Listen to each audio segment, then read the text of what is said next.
ടിക്കു എല്ലാവരോടും ലൈക്കും ഷെയറും സബ്സ്ക്രൈബും എല്ലാം ചെയ്യാൻ പറയും. എല്ലാവരും ഇങ്ങനെ മിണ്ടാതിരുന്നാൽ ശരിയാവോ? ഓരോ ദിവസവും ടിക്കുമോള് വന്ന് പൂവിട്ട് നല്ല സുഖമായിട്ട് ഇരിക്കുന്നുണ്ട്. ഓരോ ദിവസവും അത്തപ്പൂക്കളം ഇട്ടിട്ട് ടിക്കു അല്ലേ എൻ്റെ ടിക്കു. എന്നിട്ട് ടിക്കുവിനും പുഷ്പിക്കും ആരും ലൈക്കും ഷെയറും ബെൽ ബട്ടനും ഒന്നും അമർത്തണില്ല. പുഷ്പി മോളെ, ചൊറിച്ചിൽ മോളെ, പുഷ്പി കുട്ടി, നിൻ്റെ ചൊറിച്ചിൽ മാറ്റാൻ ഞാൻ മരുന്നൊക്കെ പുരട്ടി തന്നതല്ലേ? ഇനി ഇന്ന് അതെല്ലാം അയച്ച് മാറ്റി വൃത്തിയാക്കാനുണ്ട് നിന്നെ. വീണ്ടും ദിവസം തന്നെ എനിക്ക് തൊഴിൽ.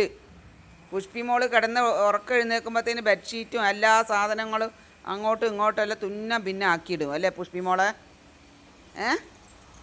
പുഷ്പി മോളെ, അതല്ലേ പുഷ്പി മോളെ പരിപാടി. അപ്പോൾ പുഷ്പി മോള് ചോദിക്ക്, ലൈക്ക് ഷെയർ സബ്സ്ക്രൈബ് എല്ലാം ചെയ്യാൻ വേണ്ടി എല്ലാവരോടും പറയും. ടിക്കുമോളെ, ടിക്കുക്കുട്ടി പൂക്കളെല്ലാം ഇട്ട് ക്ഷീണിച്ച് നിൽക്കുകയാണ്. പൂക്കളെന്ന് പറഞ്ഞാൽ ഉള്ള പൂവ് വെച്ചിട്ട് എന്തോ ആണ് ഞാൻ ചെയ്തുകൊണ്ടിരിക്കുന്നത്.